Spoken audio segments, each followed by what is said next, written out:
Olá, boa Doutora, boa noite. noite. Boa noite. Vai aguardar só que a Mônica, né? Entrar.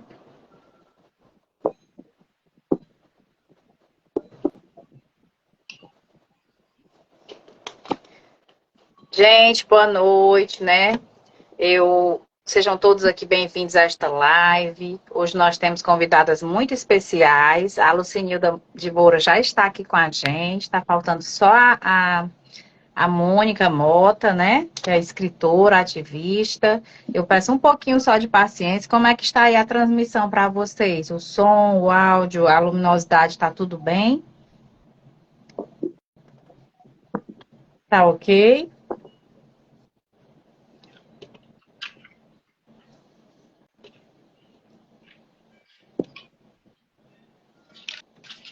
Só aguardando aqui a Mônica. Vou convidá-la novamente aqui.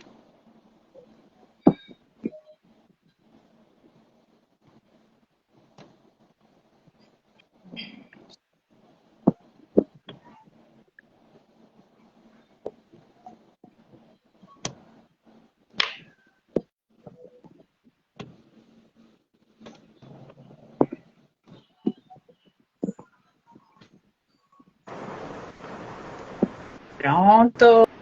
Yes!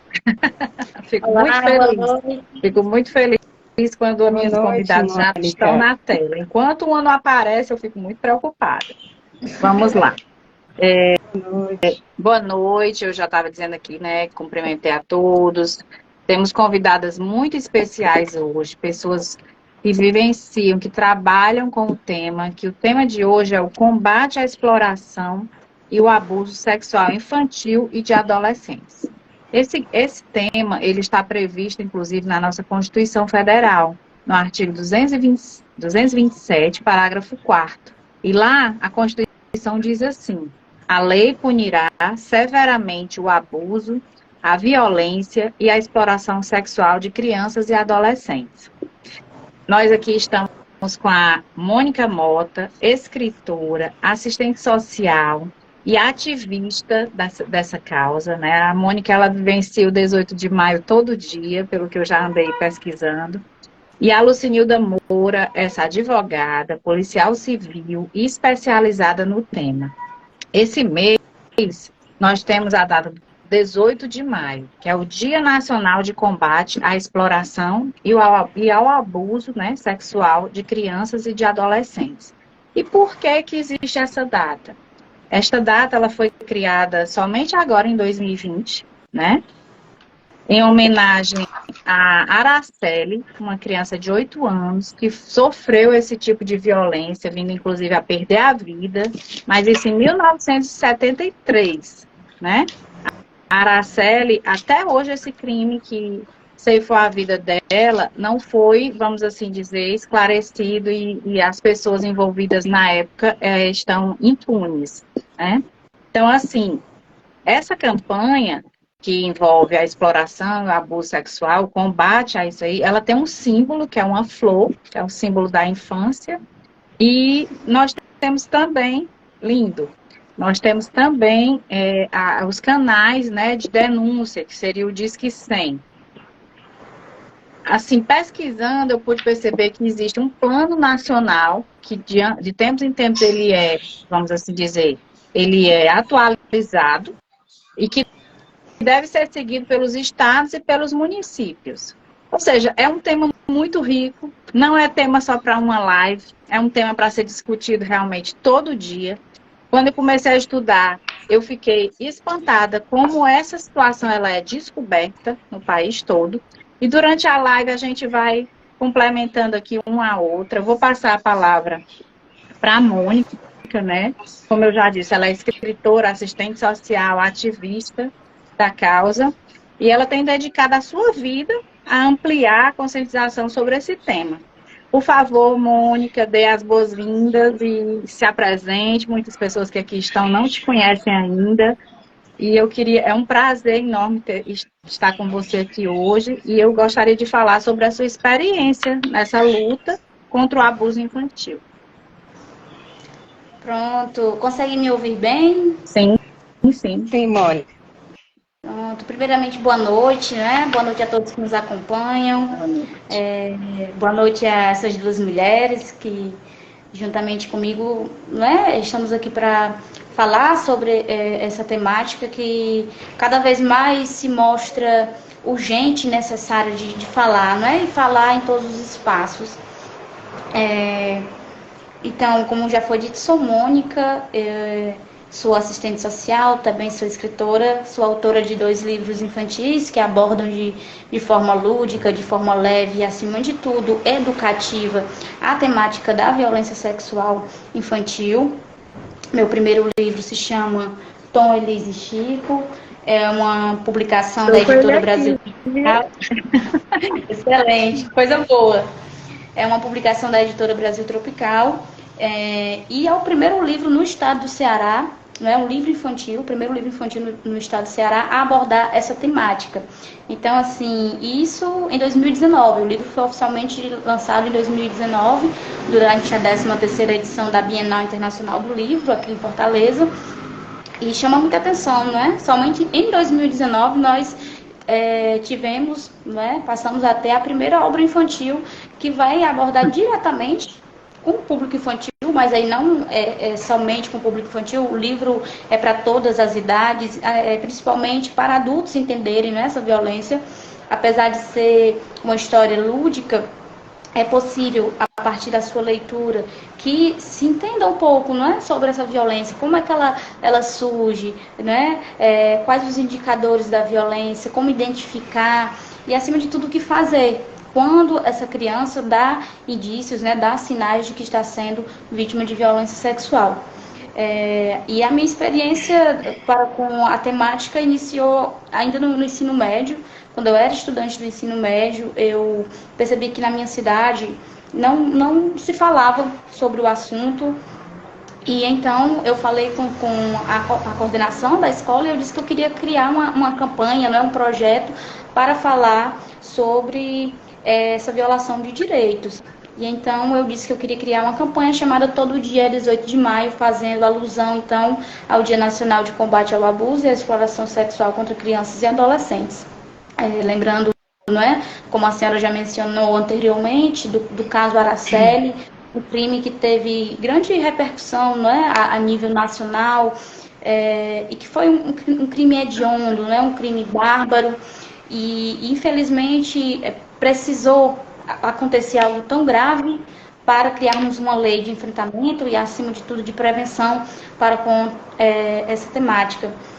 E, infelizmente, a questão da impunidade, não é? Saber que mesmo com toda a repercussão, com toda a comoção que teve o caso, né, nós não tivemos, infelizmente, a punição, né, dos autores, dos agressores. E, então, no ensino médio, eu idealizei essa campanha, chamada Todo Dia 18 de Maio, para chamar a atenção das pessoas de que realmente todo dia é 18 de maio, porque essa violência é uma violência que acontece todos os dias, né? É uma violência que perpassa todas as classes sociais, é uma violência que atinge meninas e meninos em todo o território nacional, no nosso estado não é diferente. E, acima de tudo, eu acredito que o meu objetivo era e continua sendo, cada vez mais, desmascarar a violência sexual. Falar para as pessoas como é que essa violência acontece. O que é a violência sexual? Não é?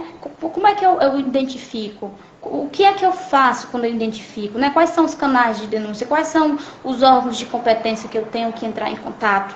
Né? Então, no ensino médio, eu tive essa iniciativa e sigo até hoje. Né? Já são aí quase 11 anos de militância. E, assim, com pouca idade, né? Só tenho 25 anos, realmente sou muito, muito jovem, mas é um tema que a gente não gostaria de ter que falar, não é? Assim, no sentido de é preciso a gente criar todo um trabalho para prevenir, a gente gostaria que não acontecesse, mas é necessário. É por isso que eu falo que é um tema urgente e necessário. Né? Gostaríamos que não acontecesse, gostaríamos realmente que nossas crianças tivessem a infância como um espaço de descobertas, como um espaço lúdico, um espaço somente de brincadeiras, não é? Mas infelizmente isso não reflete a realidade de muitas crianças. E depois veio a formação, não é? Eu ingressei no ensino superior no curso de serviço social, e aí passei a ter ainda mais propriedade para falar sobre o tema. E depois veio a nova, o novo ponto, que foi ser escritora, né? Que é ser escritora. Então, assinei contrato com a editora em 2018 e desde então sigo como ativista, como assistente social e então como escritora. E foi assim que iniciou esse meu processo de militância. Muito bom ouvir você falar. Isso de forma natural, você despertou para um assunto que diz respeito a muitos, né? E realmente abraçou a causa e vem desenvolvendo até outras vertentes, se descobrindo aí como escritora, e isso é muito bonito. Parabéns, Mônica. Agora nós vamos, com certeza, esse seu trabalho é fundamental, estou encantada, realmente. Fiquei muito feliz de você ter topado falar hoje aqui com a gente, estar aqui hoje com a gente. Agora vamos dar as boas-vindas à Lucinilda de Moura, né, que é a nossa amiga, policial civil, advogada, especialista em violência infantil. Seja muito bem-vinda, Lucinilda, se apresente e fale muito aí do que você sabe, que a live está show de bola. Primeiramente, doutora, gostaria de lhe agradecer pelo convite. Realmente é um tema que, como a Mônica bem disse, se nós não gostamos de falar, mas ele é necessário que se fale sobre ele. Também quero saudar a todos que estão presentes aí acompanhando a nossa live, em especial uma colega de trabalho, que é a escrivã Valéria, que ainda trabalha comigo, que diariamente me auxilia nas escutas de crianças na delegacia, e também a uma inspetora de Leuda Chaves, que já está aposentada, mas trabalhou durante 30 anos para servir essa instituição.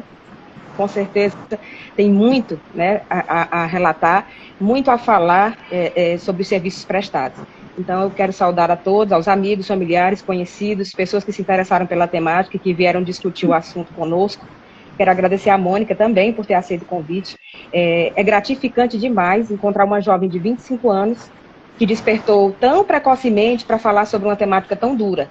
Enquanto a realidade de muitas pessoas são alheias a isso, olhar para uma jovem de 25 anos que deseja levar, não só para a sua cidade, mas para o Brasil inteiro, algo tão difícil de ser falado, é extremamente assim, impactante, mas de modo muito positivo. Eu digo, porque eu fico muito feliz, muito grata. Né, Mônica?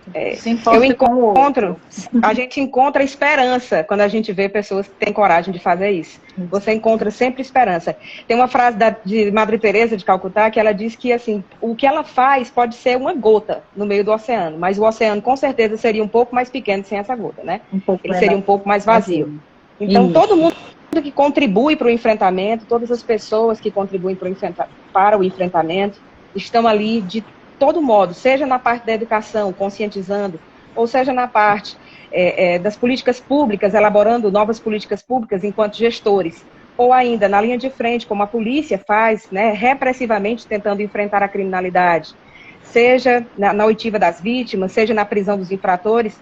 Isso, né, a longo prazo, eu tenho certeza que trará bons resultados para o Brasil. Pessoal, como todos sabem, eu há 10 anos, assim, os amigos que estão aqui, vários deles me conhecem, há 10 anos eu trabalho na Polícia Civil, há quase 11 anos. Antes disso eu fui advogada, advoguei na parte criminal, mas eu preferi trabalhar na polícia, já era um sonho desde a faculdade, eu gosto disso, abri mão da advocacia em prol de me tornar um servidor público para trabalhar nessa área da segurança pública. E, como a doutora falou, eu tive me especializei e fiz uma especialização em ciências criminais, e na apresentação do meu trabalho de conclusão de curso, eu optei por falar sobre a relevância da palavra da vítima nos casos de abuso sexual em que não deixam vestígios. Como isso tem sido tratado pelo Poder Judiciário, como isso tem sido tratado pelo Ministério Público, como isso tem sido tratado por toda uma sociedade, quando esse caso, embora seja grave, não deixou nenhum vestígio do corpo da vítima, qual é o peso da palavra dela? Então, assim, eu não estou dizendo que o Poder Judiciário precisa regredir e voltar a um sistema tarifado de provas, mas a palavra da vítima precisa ter uma importância na atualidade muito grande, porque esses crimes acontecem na clandestinidade. Então, se são crimes que acontecem dentro dos ambientes domésticos, na grande maioria das vezes, é muito difícil para que essa vítima consiga elementos suficientes, né? Às vezes, a vítima, isso é adulta, se eu estiver falando de uma vítima adulta que tem a capacidade de conseguir, de orquestrar uma produção de provas. Mas em se tratando de uma criança, se torna ainda praticamente impossível, porque uma criança não terá condições por si próprias, nem de se defender, quanto mais de constituir provas contra o seu algoz. E é importante, na noite de hoje, nós tratarmos principalmente sobre os números, porque assim, as pessoas quase sempre, se não discutem do tema, quem dirá saber como esses números são chocantes.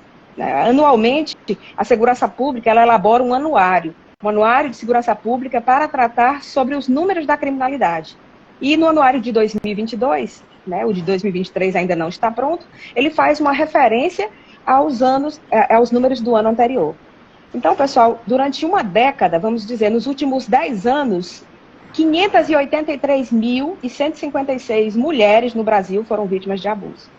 Então, aqui eu estou falando de mulheres já adultas e estou falando de crianças de 0 a 13 anos.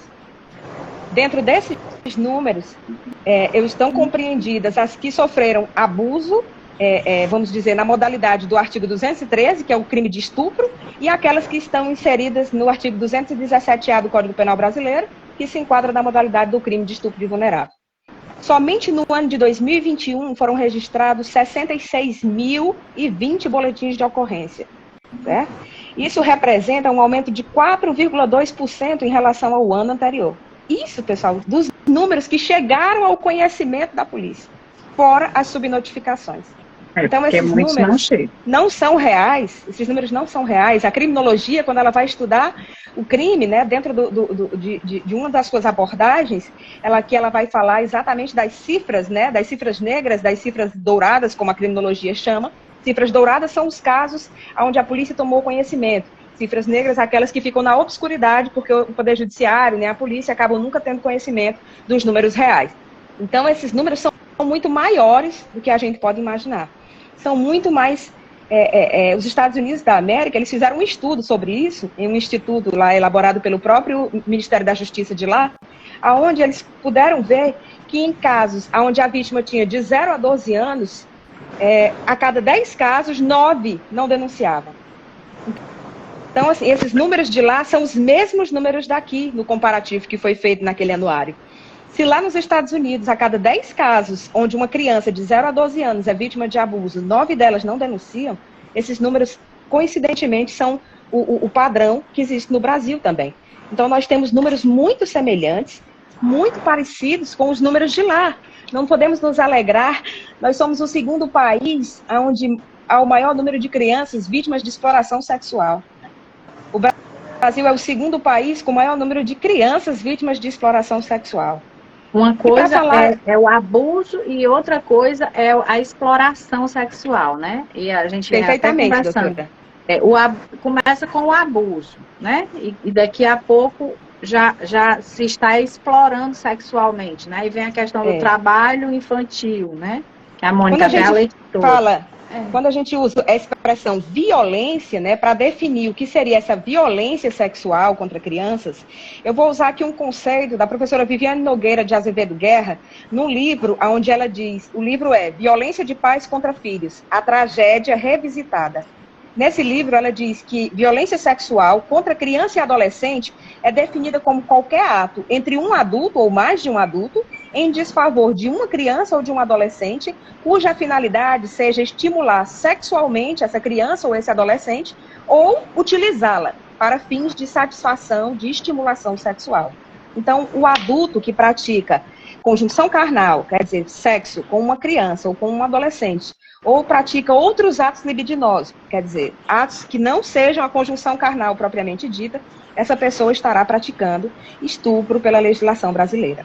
Então, pessoal, de uma forma mais ampla, na linguagem mais popular, o abuso, né, assim, o abuso, como a gente chama, a violência sexual, ela se manifesta na pedofilia, como as pessoas chamam, no abuso sexual violento, como as pessoas dizem, nos incestos, nas relações incestuosas, onde um pai abusa de um filho, um tio abusa de uma sobrinha, um irmão abusa de um irmão, um avô abusa de um neto. E, algumas vezes, na grande maioria, esses casos acontecem dentro do ambiente familiar. É claro que não são a exclusividade dos casos. A maioria deles estão no ambiente intrafamiliar, mas é claro que existem também aqueles que acontecem em ambientes não familiares. Certo? Em uma pesquisa recente, nesse anuário que foi reportado, pessoal, 68% das vítimas, elas conheciam o responsável pelo abuso. Então, assim, é um índice muito alto. De todos os casos de crimes reportados, 68% a vítima conhecia o seu abusador. Pode falar, Marcos. Apesar de ser advogada, eu não atuo na esfera criminal, né? E aí eu parei para estudar o tema, eu tenho 42 anos, 2 filhos, e nunca tinha parado para estudar esse tema. E muito menos para conversar sobre ele, ou seja, a gente sempre está aí correndo, né, com nossos afazeres. Mas quando eu parei para ver o que era o dia 18 de maio, o que ela data, o que ela significava, que tinha sido criada para homenagear uma criança de apenas 8 anos que foi drogada, violentada durante dias, e que esse crime até hoje está impune. E esse é o tipo de crime que mexe muito com a gente, com a opinião, chega a dar repulsa, né? E a gente vê que isso é comum, que acontece, muitas vezes não é denunciado. E aí, conversando sobre o tema, eu me dei conta de que no estado do Ceará, nós só temos uma única delegacia que fica em Fortaleza, que reprime esse tipo de crime. Olha que absurdo. Nós temos 184 municípios no estado, né, Mônica? E uma única delegacia especializada na questão da criança e do adolescente. Então, assim, olha como nós estamos na idade das trevas. Em todo lugar existe criança e adolescente. Em todo lugar esse crime está acontecendo, né? E aí, até de uma forma cultural, às vezes, principalmente nos interiores, a gente vê adolescentes bem jovens já com esse tipo de estímulo, né? De coisas, e isso passa, vamos assim dizer, quase que as pessoas fecham os olhos para isso. Que não deveria, porque aí vem as outras violências, né, Mônica? Eu queria até passar a palavra para você e saber o que você diz a respeito, né? Sim, eu acho interessante a gente superar, né, os estereótipos que envolvem a violência sexual. Entender, por exemplo, que, como já foi definido aí, né, por Azevedo, é uma das maiores referências com relação a dentro da academia, né, dentro do estudo mesmo. E uma coisa muito interessante é que a violência sexual praticada contra crianças e adolescentes se estabelece como uma relação de poder, não é? Então, assim, a gente fala de violência sexual, mas é para além do fator sexual. A violência sexual ela é também uma violência psicológica, né? Uma violência emocional, uma violência física, uma violência também cognitiva, uma violência social. Então, entender que não se trata somente de uma questão sexual, não é? E entender que existem várias facetas, não é? É uma violência multifacetada que a gente chama. Então, assim, quando a gente fala, por exemplo, de abuso sexual, as pessoas tendem a entender como um todo, e não é. Já a exploração sexual, como foi mencionado, a exploração sexual diz respeito sempre quando ocorre uma troca, não é? E aí essa troca ela pode ser financeira, não é? Essa troca ela pode ser por comida, acontece muito, não é? Pode ser uma troca envolvendo enfim, dinheiro, bens materiais, não é? Então, assim, é uma violência que perpassa o fator sexual, não é? E também é uma violência que atinge não somente meninas. Esse é um outro estereótipo que envolve a violência sexual.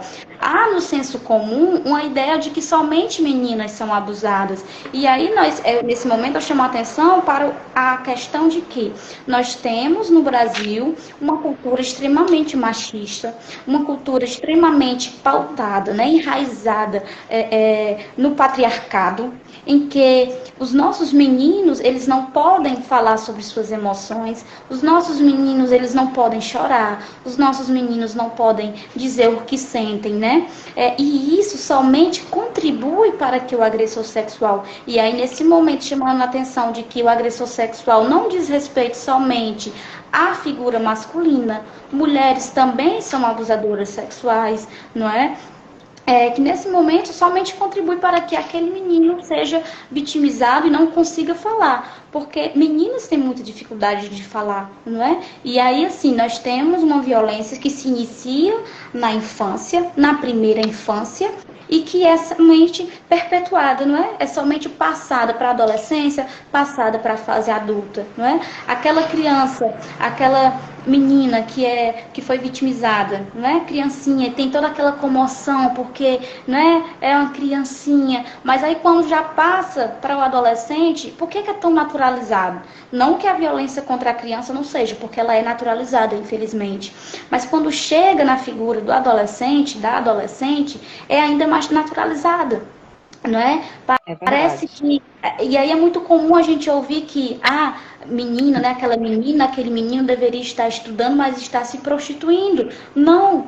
Criança e adolescente não se prostitui. Criança e adolescente é explorada sexualmente. Se ela está naquele espaço, é porque ela foi colocada ali. Não é? E qual é o nosso papel enquanto adulto? O nosso papel enquanto adulto, diante de uma criança, diante de um adolescente, é somente de garantir com absoluta prioridade, assim como nos pede, né? Assim como nos manda, na verdade, a nossa Constituição e também o Estatuto da Criança e do Adolescente, é garantir com absoluta prioridade todos os direitos fundamentais, não é?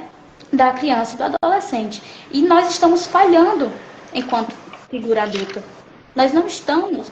E aí tem uma frase que eu detesto, provavelmente todo mundo aqui já ouviu, que é: a criança é o futuro do país. Mas antes de futuro, essa criança é presente. O que é que nós estamos fazendo com esse presente? Não é?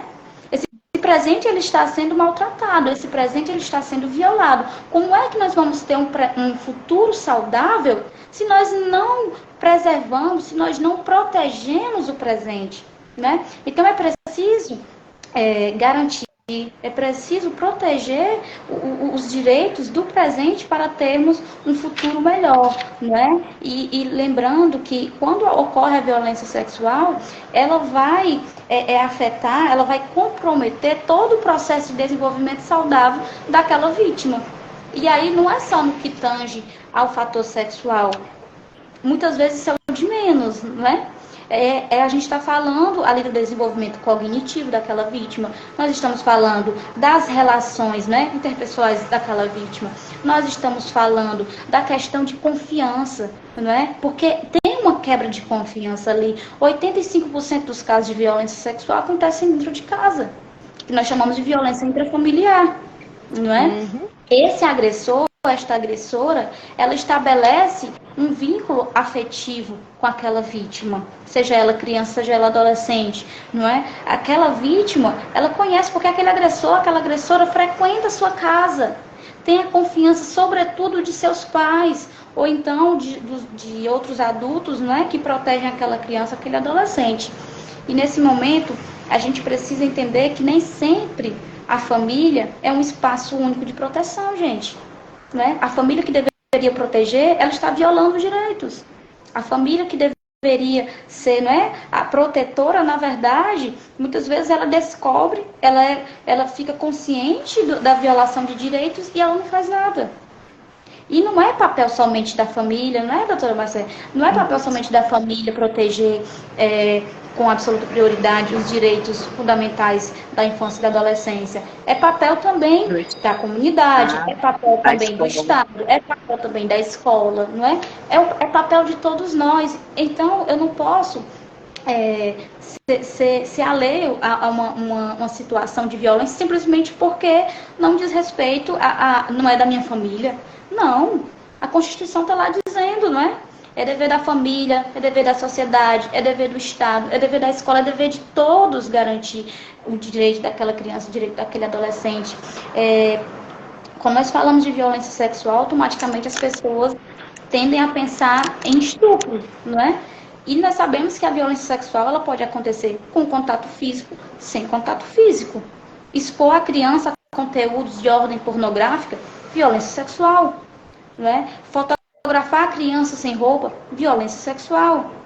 filmar essa criança, aquele adolescente sem roupa, violência sexual. Fazer a criança tocar o corpo do adulto, violência sexual. E muitas vezes essa violência, gente, ela não vai ser acompanhada de marcas no corpo, né? Como já foi dito aqui pela amiga. Era exatamente isso que né? Ela é uma violência silenciosa. Ela é uma violência que ela é apresentada para a criança, principalmente, como uma brincadeira, como um afeto. Porque o que é que nós ensinamos para as nossas crianças? Obedeça o adulto. Não é isso?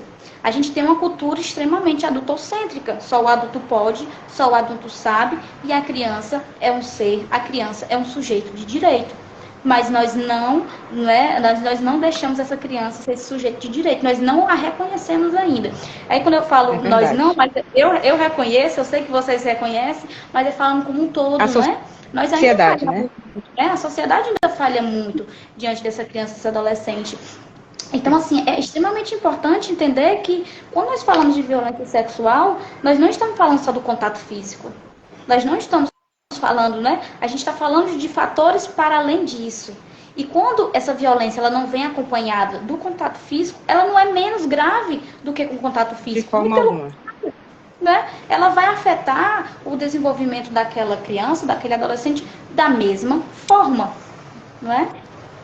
Sim. Gente, eu gostaria de fazer uma pergunta aqui para vocês duas, tá? Quais são os principais desafios enfrentados por vocês quando vocês tentam aumentar a conscientização sobre esse tema? O que vocês sentem?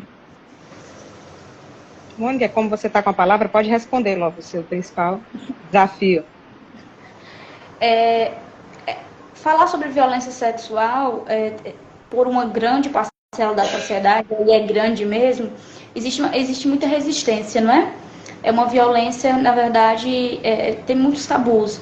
Infelizmente, tendem a pensar, principalmente quando nós usamos o termo educação sexual, não é? O meu livro é uma ferramenta de educação sexual. E aí o que é educação sexual, Mônica? É somente um conjunto de ações que visa, não é, fazer com que aquela criança ela possa desenvolver dentro, né, da sua condição de criança, estratégias de autoproteção. Não é? Entender que seu corpo, não é? Entre o corpo da criança e entre o corpo do adulto ou do adolescente, existem limites. Não é? Entender que ela vai sim, em algum momento da sua vida, ser tocada, mas vai ser para uma ação de higiene pessoal, não é? Vai ser por uma questão. Ela vai adoecer, ela vai precisar ir no médico, vai precisar ser examinada, mas sabendo que sempre será na presença de um adulto responsável, de um adulto de proteção, e que este toque não será um toque de violência, não será um toque violento, mas sim um toque de cuidado, não é? Um toque de proteção. Então, eu acredito que ainda existe essa resistência das pessoas, não é? A falta de conhecimento, o não acesso à informação, não é? Ou então as fake news, não é? Que somente atrapalham o nosso trabalho. Eu acho que hoje a maior dificuldade que eu encontro é isso, que as pessoas entendam que nós não estamos querendo erotizar as crianças, né? Não é uma erotização precoce, mas sim somente um trabalho sério, um trabalho diário, um trabalho extremamente difícil, porque não é fácil ouvir todos os dias relatos de vítimas de violência sexual. Não é fácil ouvir de uma criança, não é fácil ouvir de um adolescente, não é fácil ouvir de uma pessoa adulta, não é fácil. E como foi dito anteriormente, não é? A criança ela não consegue elaborar aquilo tudo que ela está vivendo, porque não é na condição de criança, ela não sabe, ela não consegue entender aquele toque como um toque de violência, porque ele não é apresentado como violência. Não. O agressor, na sua grande maioria, não chega gritando, não chega batendo, não chega ameaçando. É sutil. Ele é dócil. Eu estou falando ele, mas na figura de... Ele não é somente o homem. Ela, né? O indivíduo. O indivíduo. Exatamente.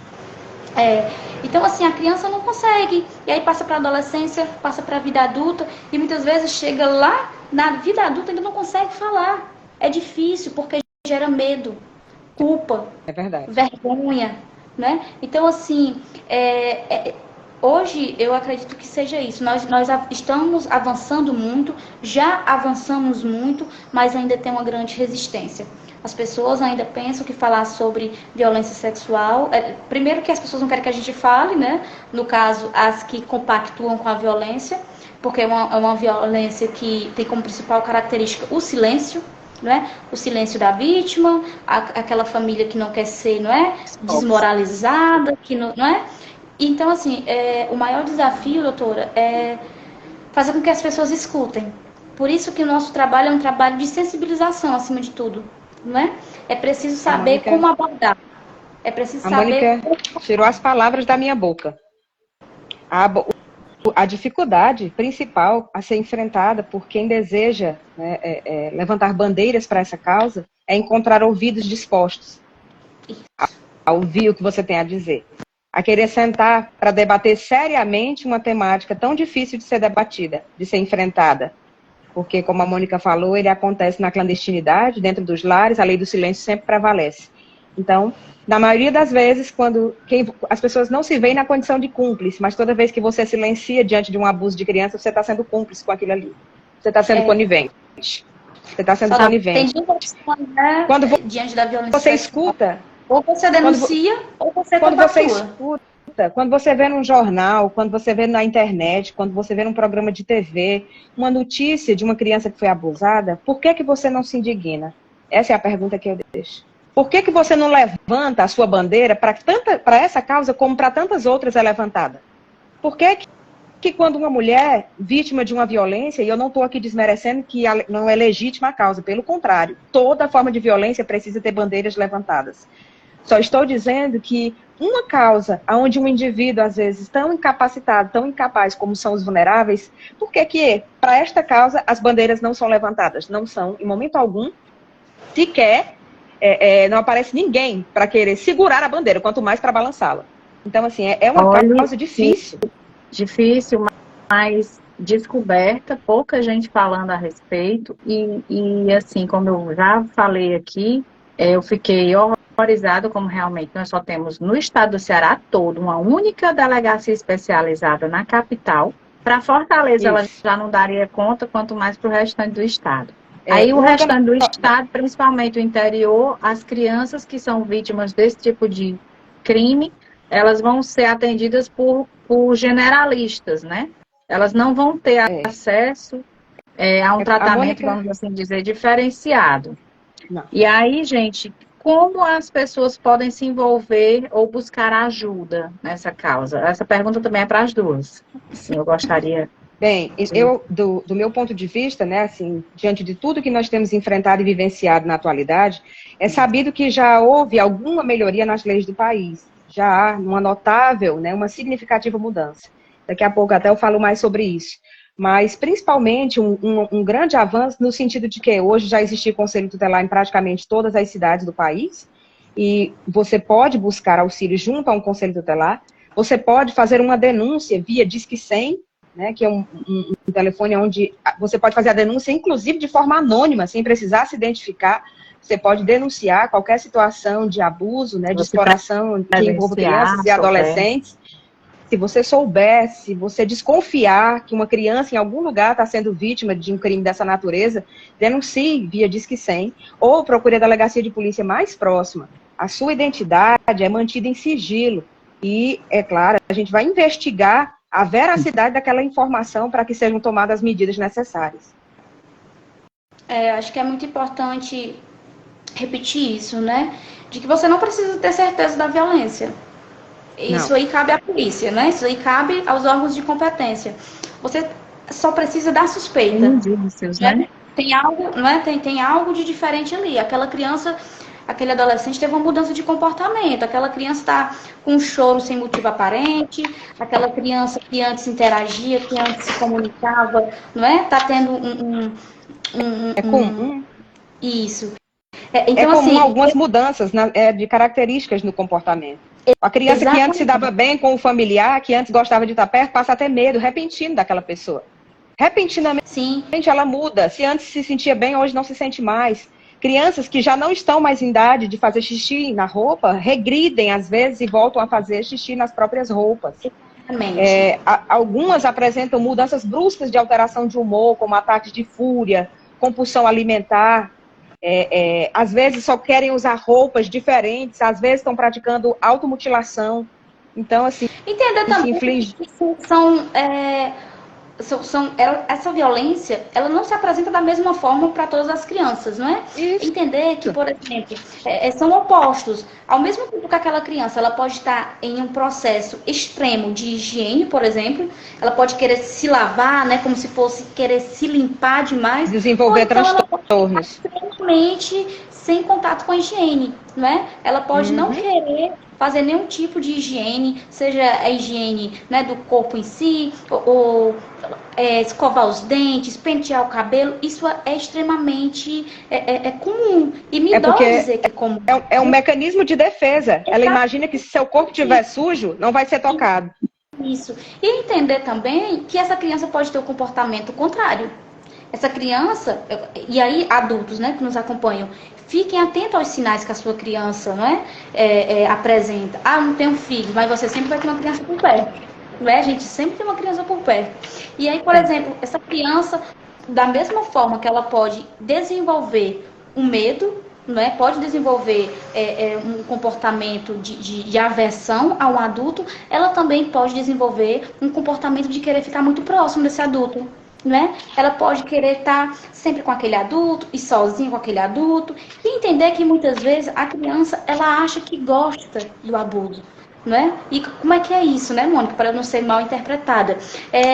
Nós precisamos entender que o nosso corpo, né, o corpo humano, quando estimulado, ele responde a esses estímulos. Claro. Então, muitas vezes a criança ela pode receber esse estímulo, né, o comando desse estímulo e achar que está gostando. Mas isso, gente, não faz com que a criança goste. Não deixa de ser violência, continua sendo violência. Isso o que eu estou falando aqui é de estímulos, não é? Que o corpo vai, não é?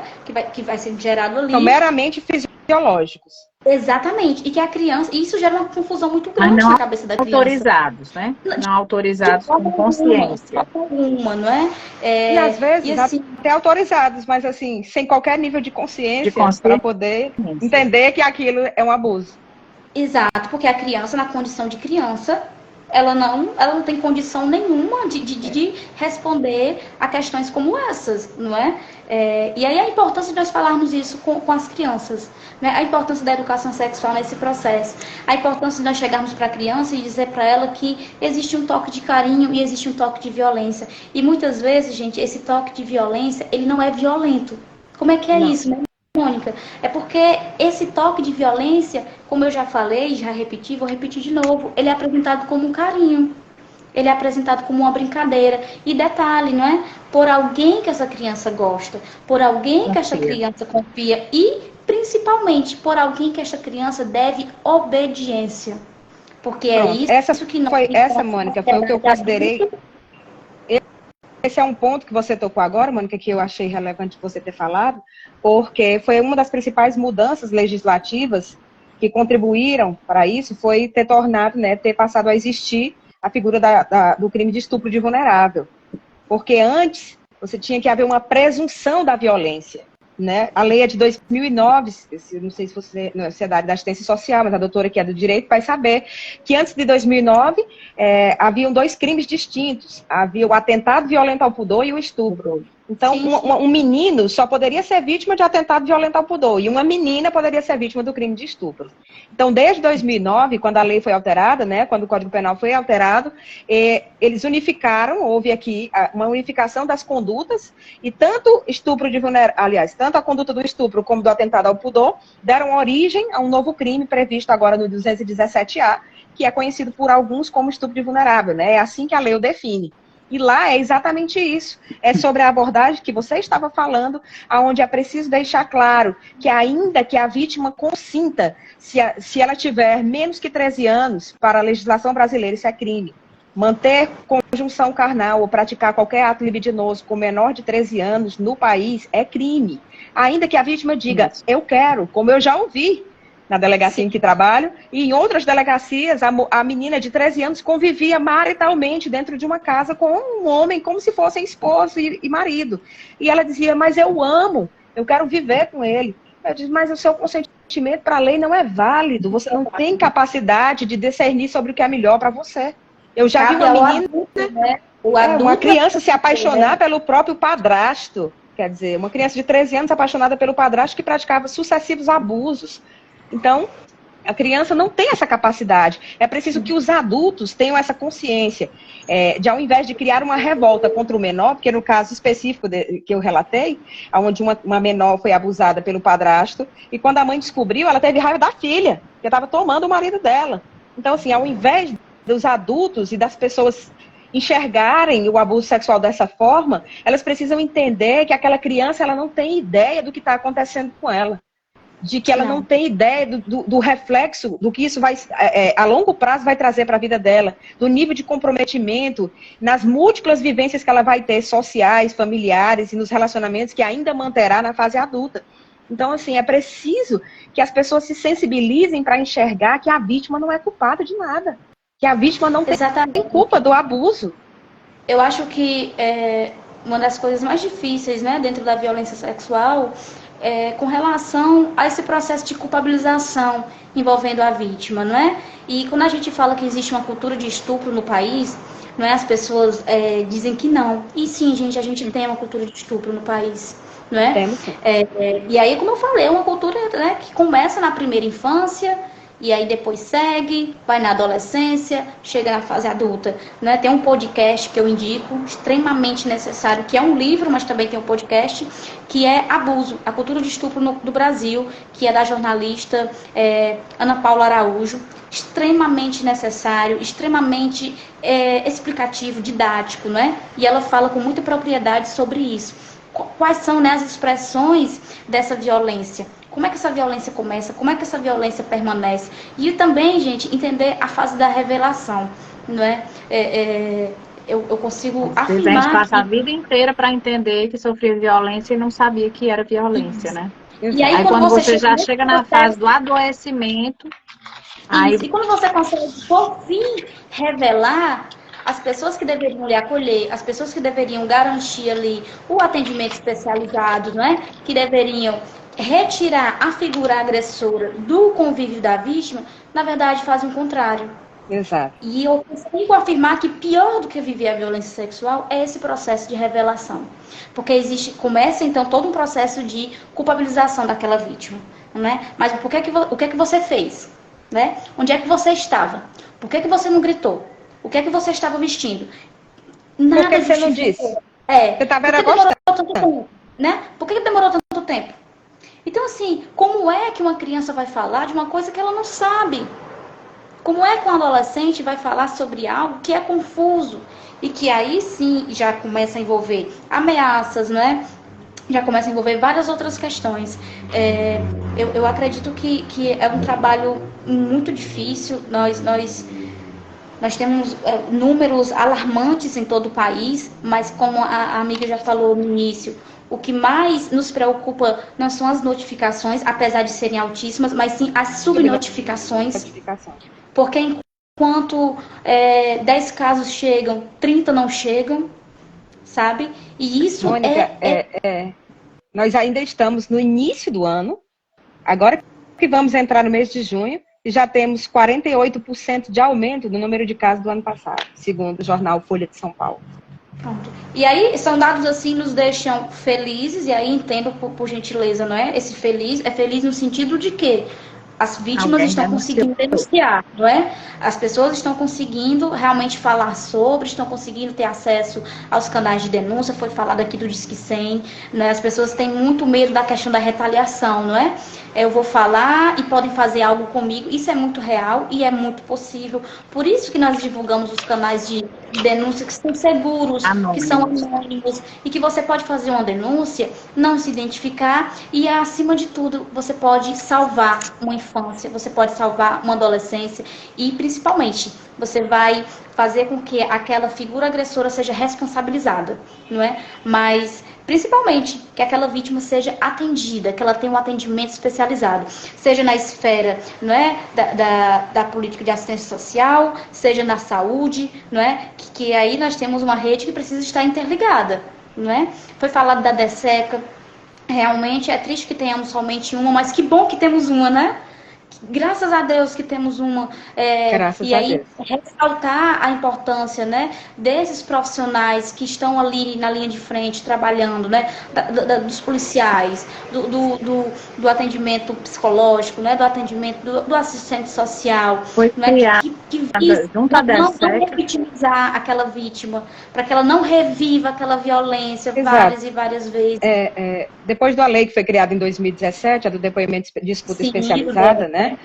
Da lei de 2017, a recomendação é de que você evite a questão da revitimização, né? Porque antes a vítima era obrigada a falar no momento que estava sendo ouvida pelo escrivão, às vezes era ouvida novamente pelo delegado para esclarecer algum ponto que faltava, depois tinha que ser levada aí depois ia para o Poder Judiciário para ser ouvida em 1, 2, 3 audiências, sabe Deus quantas, e aí acabava, né, ali rememorando, porque lembrar é reviver. Vivendo, e né? aí, lembrar é reviver. E aí ela tinha que reviver múltiplas vezes. Então, essa lei é muito importante, muito inovadora. E aí são múltiplas violências, né? Muitas vezes violência institucional também.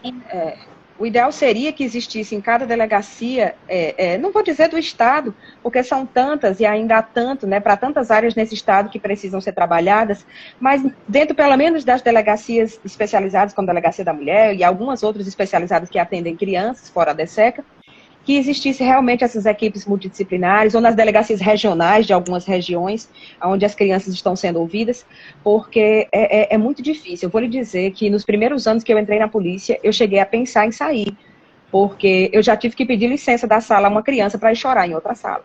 Então, assim, quando você escuta um depoimento de criança, que aquilo lhe toca, lhe martiriza, com aquela dor, não tem como você não sentir a empatia. Você se coloca no lugar daquela criança e você fica perguntando como foi que um ser humano conseguiu viver com aquela dor, de tão grande que ela é.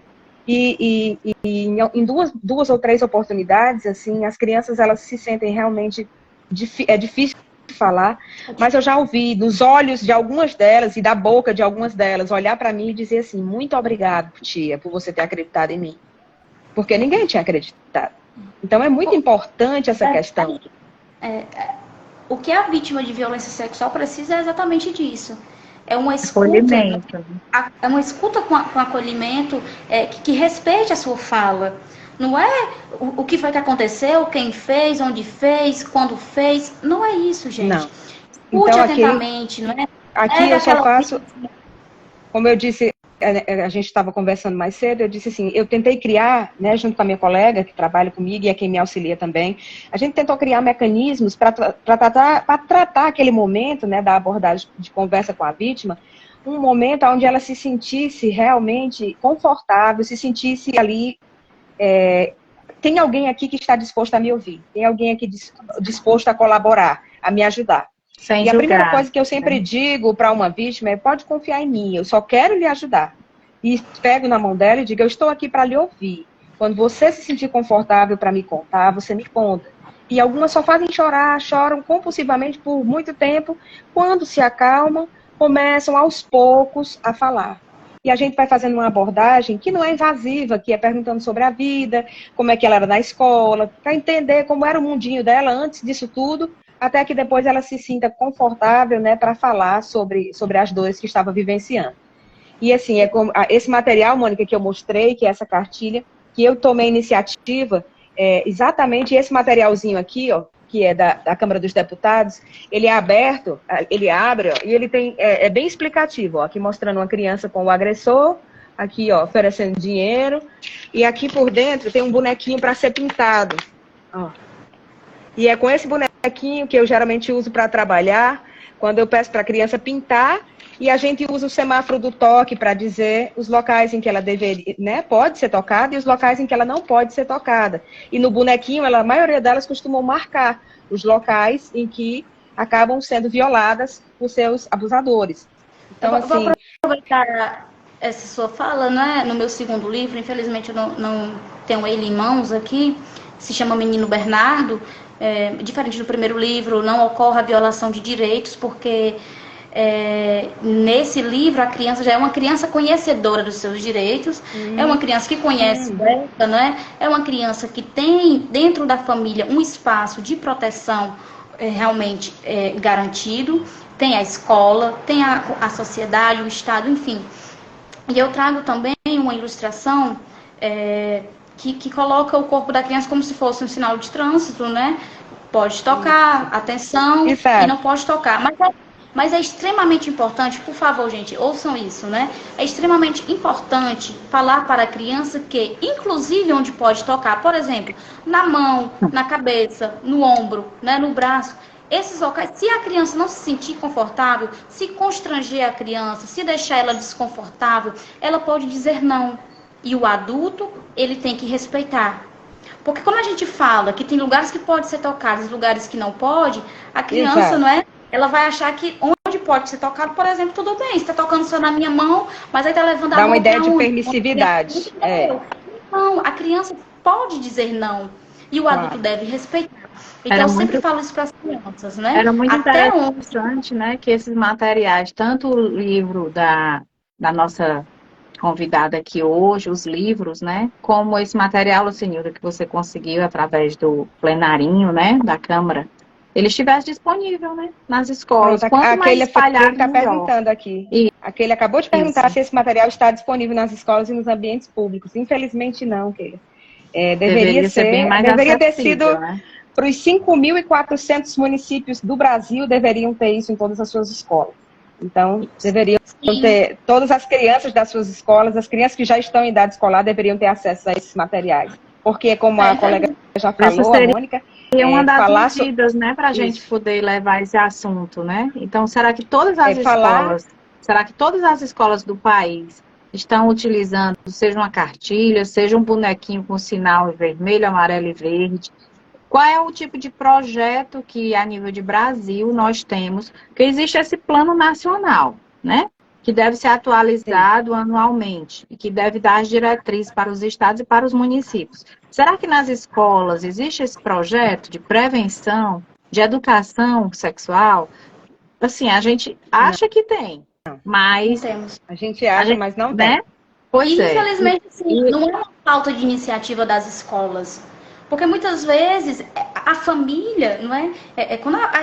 Isso é um cuidado que nós temos que ter muito, infelizmente, né? Assim, a nossa intenção é somente de ajudar e muitas vezes somos mal interpretadas, né? Acredito que a senhora também passa por isso, né?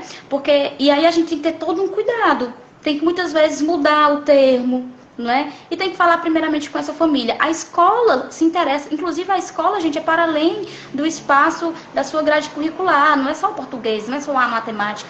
A escola é um espaço de formação cidadã, um espaço de cidadania, é um espaço de proteção, é um espaço de garantia dos direitos também, né? De participação ativa, de protagonismo daquela criança, daquele adolescente. Então, assim, muitas vezes a escola quer sim falar sobre isso, mas aí tem a família.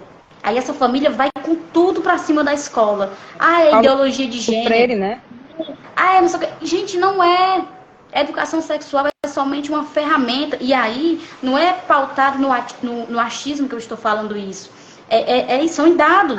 Dados revelam que crianças que têm maiores, né, alcance, mais acesso à informação, à educação sexual, têm menos riscos de serem vítimas de violência sexual. E isso não é um achismo. Né? Isso são coletas de dados, são pesquisas científicas.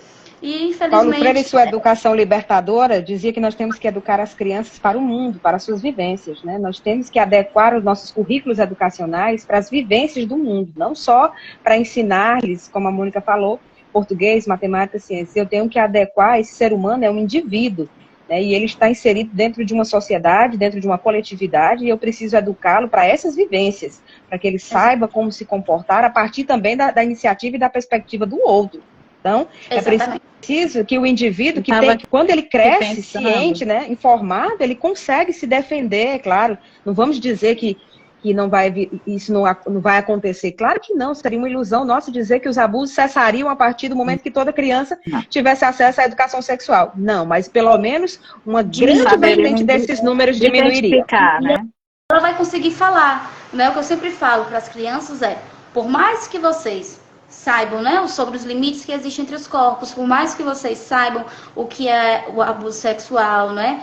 Enfim, a criança sozinha não pode se defender, infelizmente, porque nós estamos falando de uma relação de poder estabelecida.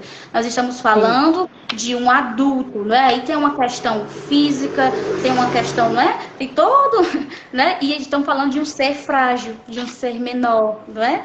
Mas a partir do momento que essa criança tem acesso a essa informação, ela vai ter mais chance de verbalizar, ela vai ter mais chance de falar caso aconteça, e ela vai poder se posicionar, ela vai poder dizer não. E isso vai constranger, isso vai fazer com que o agressor muitas vezes recue, né? Isso é importante. Esse é o nosso trabalho, né? É que eu estava aqui pensando, né? Porque essas lives, elas são feitas para a gente pensar junto, né? Para a gente falar de temas relevantes, a gente tem até se posicionado em relação aos meses, né? As datas que chamam a atenção, mas nem sempre a gente segue essa ordem. Mas eu estava aqui pensando o que fazer, né? É um assunto muito importante, que a gente tem amigos até que já passaram por essas situações e que silenciaram, né?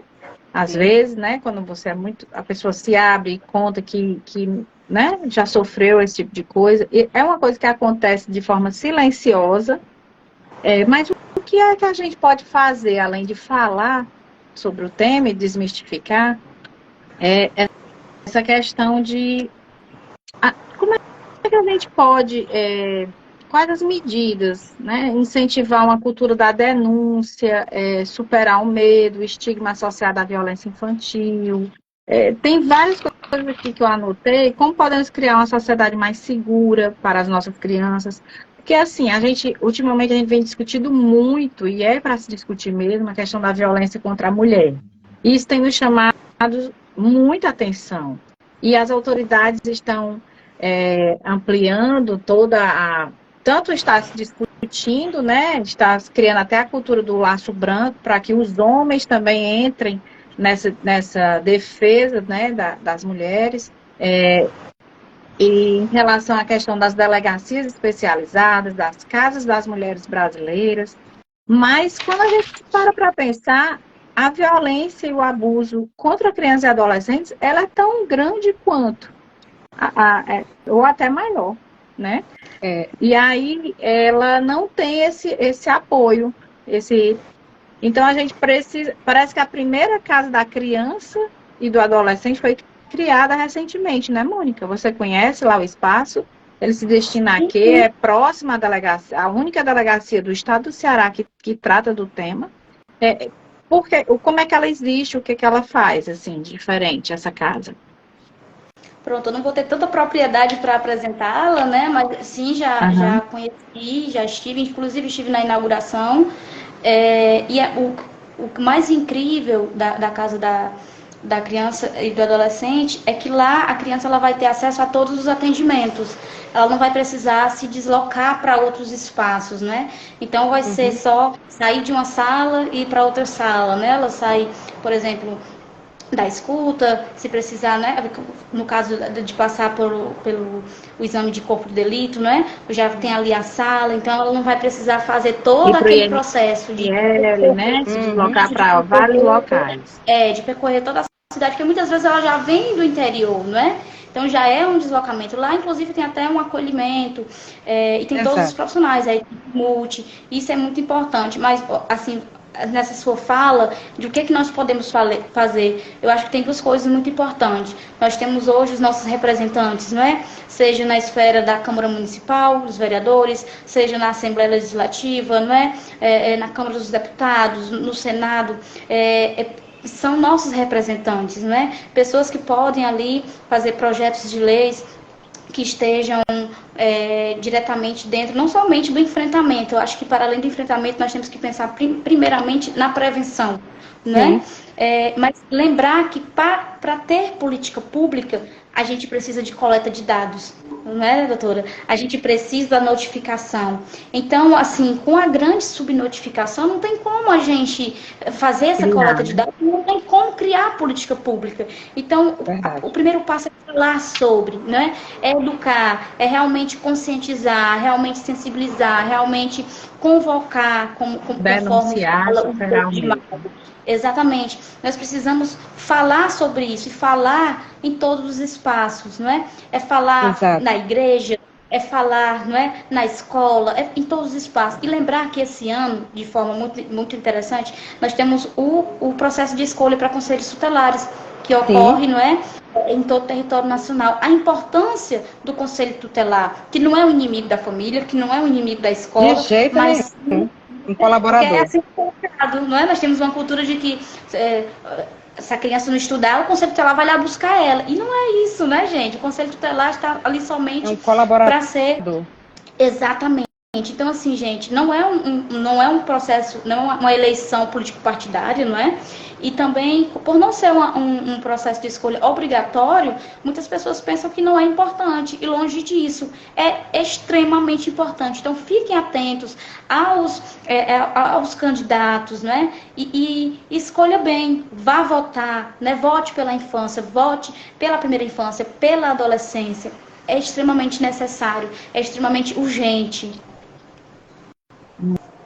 Muito bem, Mônica. Uma questão que a doutora falou agora há pouco, que ela estava mencionando sobre a questão da violência doméstica e familiar, contra a mulher especificamente, que nos últimos anos tem crescido bastante o número de debates sobre a temática, mas eu digo sempre assim, nós vivemos hoje sob a égide de uma Constituição cidadã, extremamente democrática, garantidora, inclusive, né, trouxe para o artigo 5º da Constituição toda a Declaração Universal dos Direitos Humanos, então é uma carta humanista, preocupada com os direitos humanos, e não seria diferente a valoração que ela daria ao tratamento da infância e da adolescência, e, claro, a violência contra a mulher.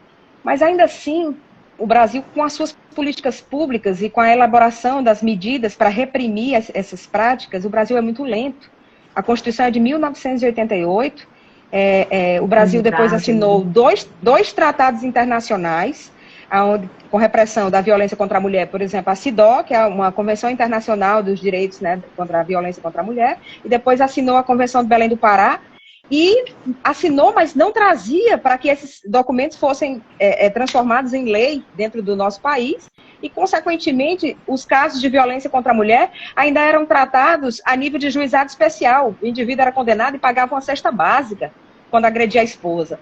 Então, precisou que uma farmacêutica cearense sofresse 2 tentativas de homicídio do próprio esposo, visse o seu processo passar 10 anos no Poder Judiciário cearense, entre indas e vindas, e não conseguia nenhum julgamento satisfatório para que denunciasse o Brasil na Organização dos Estados Americanos, e lá o Brasil fosse condenado em âmbito internacional para que pudesse ser criada uma medida, como foi, né, a Lei Maria da Penha, que data do ano de 2006.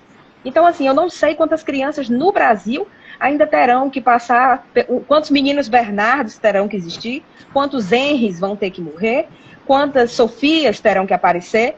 Nós não saberemos ainda calcular, faltarão números nas nossas mãos para calcular, para vermos políticas mais sérias, tanto no enfrentamento, né, na questão da prevenção, mas também na repressão. Né? Também nós estamos ainda engatinhando. Ontem, numa conversa com a doutora, ela disse, às vezes eu estou me sentindo nas cavernas. Muito trabalho para fazer, porque... Existe. A senhora viu porque que só recentemente... todo dia e toda hora, e a gente nem falar disso, a gente fala. Né? Quer dizer, as leis mais recentes já datam aqui da última década. O caso da nadadora Joana Maranhão, que foi abusada pelo técnico, né, durante anos ali. Então, a primeira lei ali surgiu com o caso Joana Maranhão. Depois veio surgir o caso do menino Bernardo, que foi morto pelo pai, pela madrasta, né, e com conivência do pai. Depois o menino Henry, que foi morto pela mãe e pelo padrasto. Quer dizer, cada morte trágica de uma criança no país que ganha repercussão na mídia, novas leis estão surgindo para tentar enfrentar e tratar desse tema difícil de ser tratado e difícil de ser resolvido. Mas a Constituição realmente ela em 88, quando foi criada, quando foi elaborada, trouxe lá no artigo que a senhora mencionou, no artigo 297, parágrafo 237, 227, parágrafo 4º, exatamente. 4. No 227, parágrafo 4º, ela traz mais do que uma verbalização sobre a importância da causa, ela traz um mandado de incriminalização. Ela diz, é preciso que a lei puna severamente essa prática. Quer dizer, em 88, ela já dizia que as leis brasileiras que tinham sido recepcionadas, né, nós sabemos que existem leis que estavam vigentes, como o Código Penal, que eram antes da própria Constituição, tratavam do tema ainda de forma muito branda. Os próprios crimes contra a dignidade sexual antes eram tratados nos crimes contra os costumes. Olha a nomenclatura que era utilizada. Então, isso foi mudado e hoje são crimes que violam a dignidade sexual das vítimas. Então, a partir de 2009, isso foi modificado. Esse olhar mudou bastante, inclusive, tanto na questão penal como na questão processual. Pois não, doutora? E a questão da punição, né, dos agressores. E, assim, a gente vê a pessoa que foi homenageada com essa data, com essa questão nacional, né, o Dia Nacional de Combate, que é a Aracélia, uma criança de 8 anos, perdeu a vida, e que até hoje está impune. E além da punição dos agressores, né, que medidas são necessárias para apoiar e ajudar na recuperação dessas vítimas? No tocante à recuperação, né? Acho que a gente já tem avançado, assim, apesar de que eu acho que a gente, por estar muito na linha de frente, né, nós temos essa... a gente tem um imediatismo em querer resolver tudo, mas também não podemos esquecer que nós já avançamos muito, né? A própria lei do depoimento especial é uma lei extremamente extraordinária, porque só quem é vítima, né, e passa por todo esse processo de revitimização sabe o quão quem já foi vítima, né, e não teve o depoimento especial como outras vítimas estão podendo ter agora, sabe a importância dele. Não é? Quem tem uma DSECA, né? Quem tem um atendimento especializado, quem tem, enfim, tudo isso é um avanço. Eu acho que nós precisamos também enaltecer essas pequenas grandes conquistas, não é? Apesar de que precisamos também reconhecer que ainda temos um caminho longo a percorrer, não é?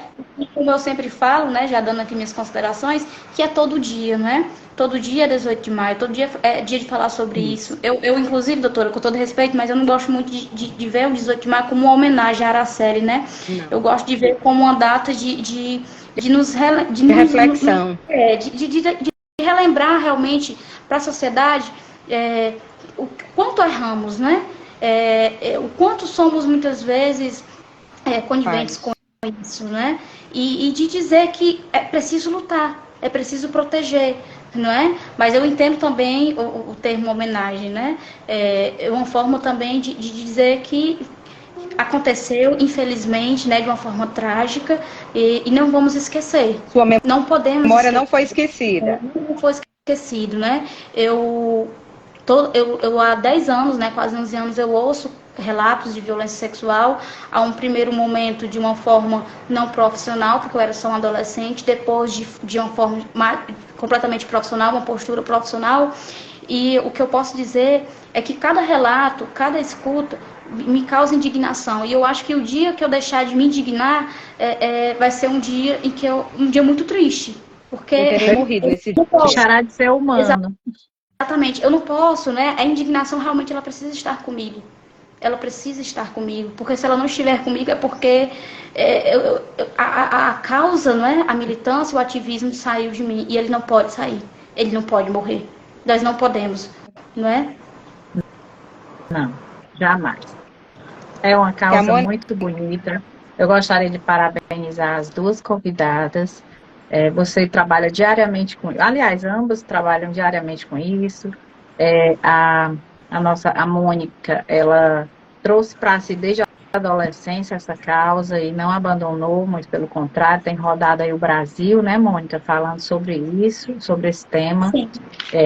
Tem se descoberto até como escritora, e assim, tudo que é muito natural e que é muito verdadeiro, eu costumo parabenizar e valorizar. E assim, isso não pode ser esquecido. Eu gostaria de passar a palavra para vocês, para que façam suas considerações finais, porque realmente hoje já se alonga por mais de quase 1 hora, né? E a gente precisa finalizar. É um assunto que cabe para muitas e muitas lives, para muitos e muitos encontros. O 18 de maio tem que ser todo dia, nós temos que ser realmente vigilantes, nós temos que falar sobre o tema. Muito obrigada por vocês estarem aqui hoje. Muito obrigada mesmo. E os seus livros vão rodar lá na minha cidade. Eu vou entregar nas escolas públicas e particulares. E quem quiser desenvolver um belo trabalho, um belo projeto baseado no... Como é o nome mesmo? É Tom Elise Chico é o primeiro, né? O segundo livro se chama Menino Bernardo, mas não tem relação, tá, gente, com o caso do Menino Bernardo, não é? Se chama Menino Bernardo, uma homenagem ao meu afilhado, Bernardo. E é um livro também que fala sobre violência sexual, no entanto, não ocorre a violação de direitos, né? Que é o que nós realmente queremos. É outra e já que eu... abordagem, Exatamente. Né? Eu agradeço o espaço de fala, doutora, e a parabenizo pela iniciativa, não é? Eu chamo a atenção, a senhora fala, né? Somente agora veio pensar em falar sobre isso, né? Provavelmente deve ter visto na mídia ou alguém, enfim, que bom, realmente é isso, né? A gente aprendendo todos os dias, e o importante é falar sobre, né?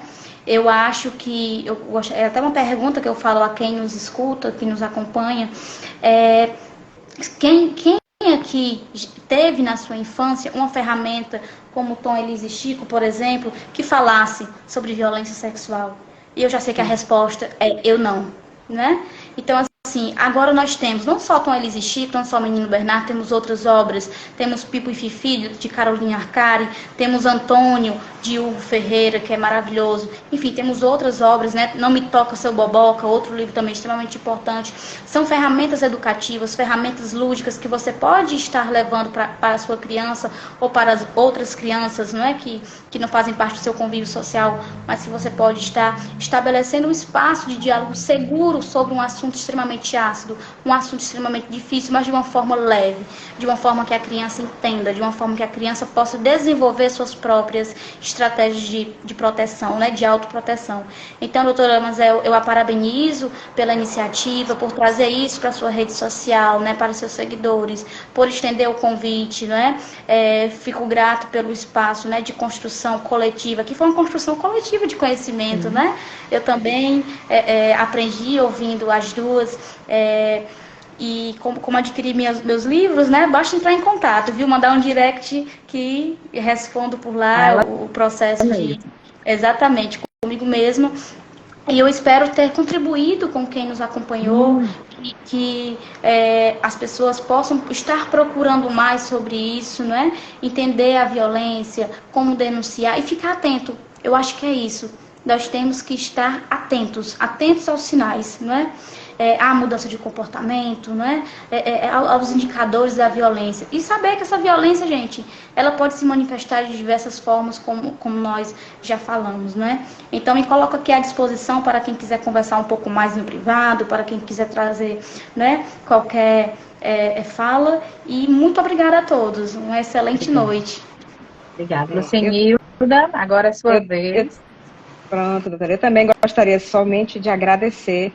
Eu fico muito feliz de ter participado de um momento tão especial, tanto para debater com a senhora, como por ter conhecido a Mônica, e como eu já disse mais cedo, por ver uma jovem de 25 anos se interessar por uma temática como essa, como uma temática tão difícil de ser tratada e ainda com tantos tabus, né, para a sociedade. A grande maioria ainda não debate sobre o tema, alguns por medo, outros por vergonha, outros por receio, cada um com suas múltiplas questões, mas é muito bom ver a sua geração, Mônica, a partir de você ter trazido, né, estar expandindo esse conhecimento, ter tornado ele acessível através dos livros para tantas crianças, né, não espero só do Ceará, mas do Brasil.